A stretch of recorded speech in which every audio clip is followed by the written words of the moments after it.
Dear students, here now we present the traditional way of pronouncing declensions of nouns, pronouns, and conjugations of verbs. It is essential to know by heart these forms, as these are used in the sentences and not the simple basic forms. In the declensions of nouns, forms of 3 numbers of 7 cases are given.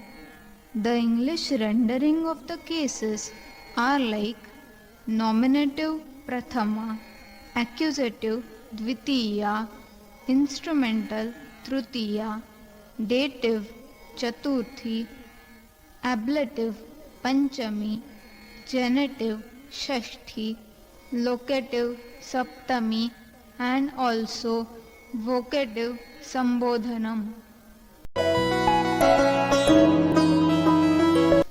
First, we will start with nouns ending in vowels.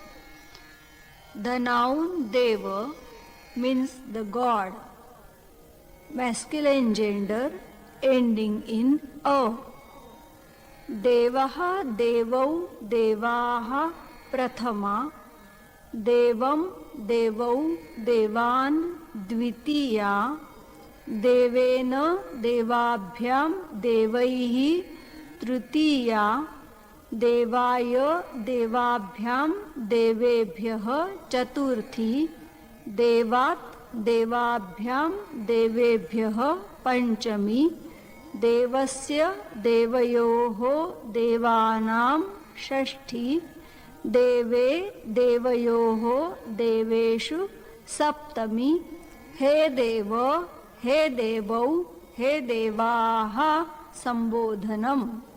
Vana means forest, ending in a, neuter gender.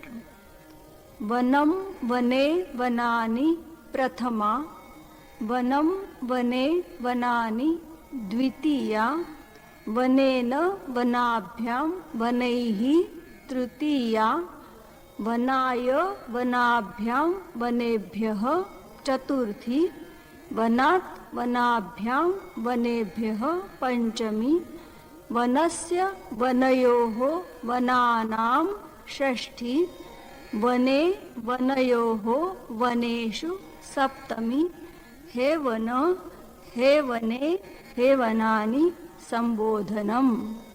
Mala means garland, ending in a, feminine gender.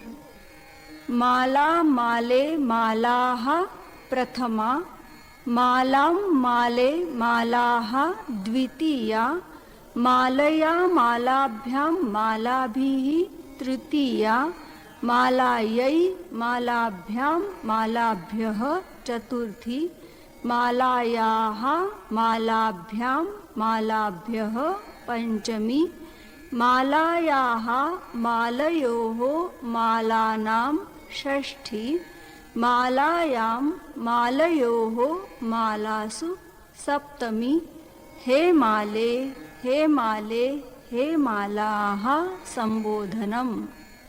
Nadi means river, ending in Dirgha E, feminine gender.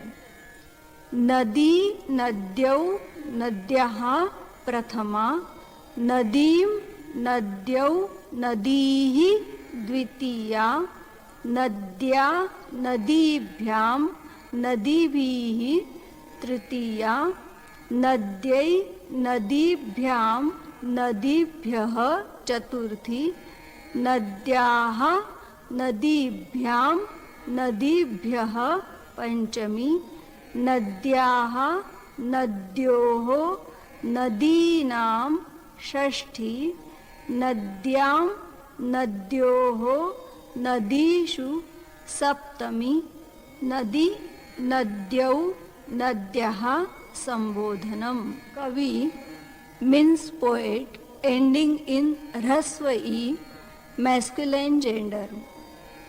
Kavihi, Kavi, Kavayaha, Prathama, Kavim, Kavi, Kaveen, Dvitiya, कविना कविभ्यां कविभिः तृतीया, कवये कविभ्यां कविभ्यः चतुर्थी, कवेः कविभ्यां कविभ्यः पंचमी, कवेः कव्योः कवीनां षष्ठी, कवौ कव्योः कविषु सप्तमी।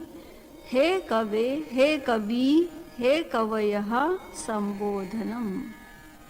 Mati means wisdom, noun ending in rasva-i, feminine gender.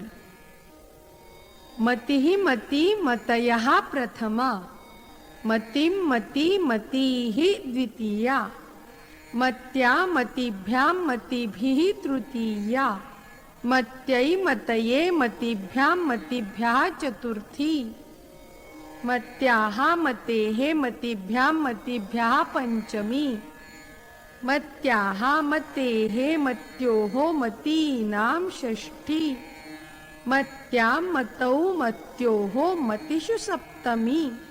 मते मति मतयः संबोधनम्। वारी means water, noun ending in rasva-i. वारी वारिणी वारिणी प्रथमा, वारी वारिणी वारिणी द्वितीया, वारिणा वारिभ्यां वारिभिः तृतीया, वारिणे वारिभ्यां वारिभ्यः चतुर्थी, वारिणः वारिभ्यां वारिभ्यः पंचमी, वारिणः वारिणोः वारीणां षष्ठी, वारिणी वारिणोः वारिषु सप्तमी। हे वारे, हे वारी, हे वारिणी, हे वारीणि संबोधनम्। Students, you also repeat these declensions and conjugations and try to memorize them. That will be helpful for your study. Shubham bhavatu.